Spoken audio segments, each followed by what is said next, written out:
नमस्कार दोस्तों, मैं आचार्य वसुधा आप सभी का हार्दिक अभिनंदन करती हूं आपके अपने YouTube चैनल पर। दोस्तों, आज के वीडियो में मैं आपसे बात करूंगी शनि ग्रह, जिनके नाम से ही सब कामते हैं। अगर किसी का समय खराब हो तो कह देते हैं शनि खराब चल रहा है, साढ़े साथी से परेशान हो जाते हैं, ढैया कंटक ये सभी, और साथ ही साथ शनि की दशा आते ही व्यक्ति भयभीत हो जाता है। ऐसा नहीं है, शनिदेव दंडनायक जरूर हैं, लेकिन ये कर्म फलदाता हैं। अगर आपके कर्म अच्छे होंगे तो आपको अच्छे रिजल्ट मिलेंगे, और अगर आपके कर्म खराब हैं तो निश्चित तौर पर आपको उनका भुगतान करना पड़ेगा। ऐसे ही शनि देव, जी हाँ, अब होने जा रहे हैं 141 दिन के लिए वक्री। 17 जून से शनि अपनी ही राशि यानी कि कुंभ राशि में करेंगे वक्री चाल। अब कोई भी ग्रह वक्री कैसे होता है दोस्तों, यहाँ पर यह बताना जरूरी है कि वक्री जब भी ग्रह होता है तो ऐसा नहीं है कि वो ग्रह वहां पर उल्टा चलना शुरू कर देता है। जब भी ग्रह सूर्य से पास में आता है तो सूर्य के तेज को बर्दाश्त नहीं कर पाता, या फिर मैं कहूं सूर्य से एक निश्चित दूरी होने के बाद समय पर किसी भी ग्रह की चाल जो है वो धीमी हो जाती है। और जब भी ग्रह वक्री स्थिति में होता है तो वो एक घर पीछे का भी असर करता है। वक्री होने के समय पर ग्रह के अंदर फल देने की क्षमता और उससे अधिक होती है, यानी कि एक मार्गी ग्रह से अधिक फल देने की क्षमता ग्रह के अंदर होती है। अब ये शनि जो पहले से ही धीरे धीरे चलते थे, वक्री होने पर इनकी जो फल देने की क्षमता है वो और ज्यादा होने वाली है, और एक घर पीछे से भी असर देंगे। तो आज बात करेंगे हम एरीज राशि वालों के बारे में, मेष लगन राशि वालों के बारे में।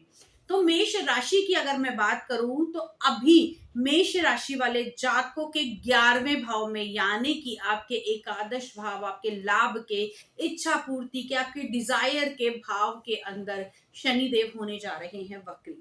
अगर हम मेष राशि की बात करें, मेष लगन की बात करें, तो दोस्तों मेष लगन वाले जातकों के शनिदेव 11वें घर के यानी कि लाभ के स्थान के ही स्वामी माने जाते हैं। अब यहाँ पर शनि का वक्र स्थिति में आना, तो पहले से जो उनके लाभ हैं वो अगर हम देखें तो उनके फल देने की क्षमता और बढ़ जाएगी, प्रॉफिट्स बढ़ेंगे, काम अगर प्रोजेक्ट्स रुके हुए हैं तो वो आगे बढ़ने शुरू हो जाएंगे। यहाँ पर आपको चीजें और ज्यादा सॉर्ट आउट होती हुई दिखाई देंगी। लेकिन कहते हैं शनि की जहां भी दृष्टि पड़ती है तो शनि की दृष्टियां शुभ नहीं मानी जाती। तो 11वें भाव से यानी कि आपके लाभ के स्थान से शनिदेव सीधा सीधा दृष्टि डालेंगे आपके लगन के भाव पर, तो कहीं ना कहीं थोड़ा सा आपको आलसी बना देंगे। इस समय में आपको मेहनत ज्यादा करवाना चाहेंगे लेकिन आपका मन नहीं करेगा। इस समय में आपकी संतान को लेकर अगर आप बहुत लंबे टाइम से सोच रहे थे कि हाँ भाई संतान होनी चाहिए, तो चीजें और थोड़ी सी डिले होती हुई दिखाई देंगी। शादी विवाह की बात चल रही थी तो उसके अंदर अगर हम कहें तो बात जो आगे बढ़ी थी उस वो प्रोसेसिंग में आएगी, लेकिन विवाह तक अभी इन 140 दिन के दौरान नहीं पहुंच पाएगी। साथ ही साथ जैसा कि मैंने कहा था कि शनिदेव एक घर पीछे से भी असर देते हैं, तो शनिदेव जब आपके 11वें स्थान पर वक्री हैं तो कहीं ना कहीं आपके दशम भाव को भी प्रभावित करेंगे, क्योंकि एक भाव पीछे से इनका फल देने का नेचर है।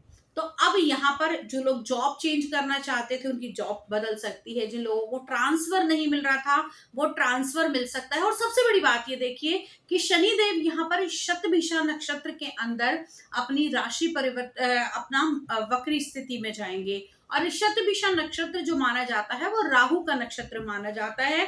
तो यहाँ पर जब भी कोई ग्रह वक्री होता है तो इमीडिएट अचानक से फल देता है, उसके बाद में राहु के नक्षत्र में भी आ जाना, तो कहीं ना कहीं आपको बहुत जल्दी ही रिजल्ट मिलते हुए दिखाई देंगे। हाँ, यहाँ पर आपकी यात्राएं इस समय में हो सकती हैं, आपके कारोबार में उन्नति हो सकती है, लेकिन ये भी ध्यान रखिएगा कि अगर आपकी कुंडली के अंदर शनिदेव का कोई ग्रह दशा ऐसी चल रही है, या कहीं शनि आपका पापकत्री है, पाप प्रभाव में है, या यहाँ पर दुष्प्रभाव शनि के ऊपर है, और आपकी कुंडली के अंदर कोई दशा अंतरदशा ऐसी चल रही है जिसमें शनि देव आपको अच्छे रिजल्ट नहीं दे रहे, तो वहां पर ये वाइस वर्सा सिचुएशन रहेगी। आपके फल जो है वो उसी के अनुसार बदल जाएंगे, क्योंकि दोस्तों हर व्यक्ति के अपने कर्म हैं, हर व्यक्ति की अपनी कुंडली है। लेकिन अगर हम अमूमन तौर पर देखें, अगर हम काल पुरुष की कुंडली के अनुसार देखें, तो यहाँ पर कुछ चीजें आपकी बदलती हुई दिखाई देंगी। मेष राशि वाले जातकों को,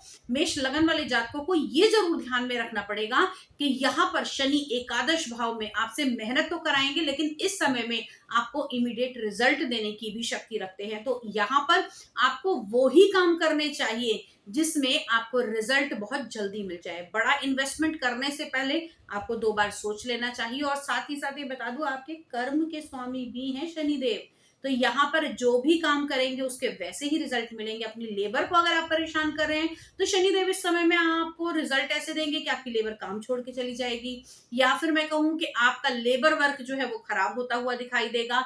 साथ ही साथ इस समय में आप लोगों को अध्यात्म की तरफ और जुड़ाव होता हुआ दिखाई देगा, क्योंकि यहाँ से अष्टम भाव पर आपकी दृष्टि जरूर पड़ रही है, और अष्टम भाव जो माना जाता है वो गूढ़ ज्ञान का और मृत्यु का स्थान माना जाता है। तो मृत्यु की अगर मैं बात करूं तो इस समय में आपको विरक्ति देगा। विरक्ति कैसे देगा? भौतिक संसार से विरक्ति देगा, क्योंकि एक दृष्टि आपके लगन पर भी है, आपके दिमाग पर भी है।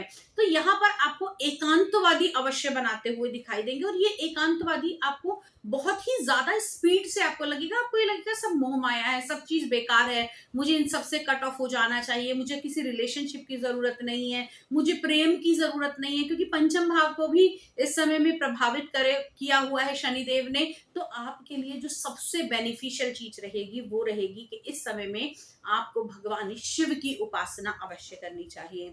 दोस्तों शनि देव के गुरु भी माने जाते हैं शिव, और शिवांश भी कहा जाता है शनिदेव को इस समय में, क्योंकि जब शनिदेव वक्री हुए थे तब उन्होंने शिव आराधना की थी, यानी कि शिव शक्ति, शिव भक्ति आपके लिए बहुत ही फ्रूटफुल रहने वाली है। इस समय में अगर आपका मन खराब रहता है, आपको विरक्ति अनुभव होती है, तो पंचाक्षरी मंत्र, जी हाँ, ओम नमः शिवाय, इस मंत्र का जाप अगर आप करते हैं तो निश्चित तौर पर, अगर आपकी कुंडली में शनि खराब भी है या शनि आपको गलत रिजल्ट दे रहे हैं, आपने कैसे भी कर्मास किए हुए हैं और आप उन सब के लिए शनिदेव से माफी मांगते हैं और भगवान शिव की आराधना करते हैं, तो 3 चीजें आपको अवश्य मिलेंगी। पहली चीज, इस समय में जो आपको मेंटली स्ट्रेस बढ़ने वाला था उससे आपको मुक्ति मिलती हुई दिखाई देगी, आपकी मनोस्थिति अच्छी हो जाएगी।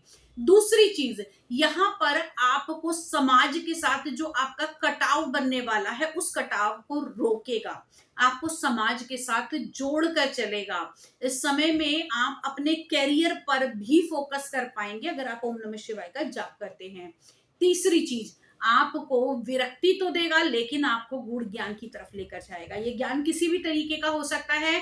अगर आप स्टडी करना चाहते हैं तो आपको पीएचडी करवा सकता है, किसी फील्ड के अंदर आप आगे बढ़ना चाहते हैं तो मंत्र चैंटिंग की तरफ भी आपको लेकर जा सकता है।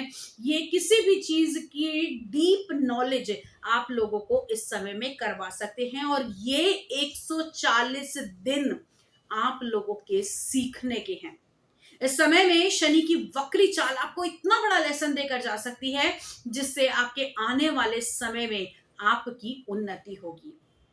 तो यहाँ पर आपको शनिदेव को इस पॉजिटिव वे में लेना चाहिए कि मेष लगन वाले जातकों के अगर अष्टम भाव के ऊपर दृष्टि पड़ रही है और 10वें और 11वें भाव के मालिक इस समय वक्री होने वाले हैं, तो निश्चित तौर पर आपके कर्म में बदलाव देंगे, आपके काम को एक्सपेंड कराएंगे। मेहनत निश्चित तौर पर आपको पहले से ज्यादा करनी पड़ेगी, लेकिन इस काम के प्रेशर को, इस वर्क प्रेशर को, घर के प्रेशर को झेलने के लिए आपको निश्चित तौर पर भगवान शिव की उपासना करनी चाहिए। इससे आपको रिजल्ट तो अच्छे मिलेंगे ही मिलेंगे, साथ ही साथ शनिदेव आपकी पद उन्नति भी करा के जाएंगे।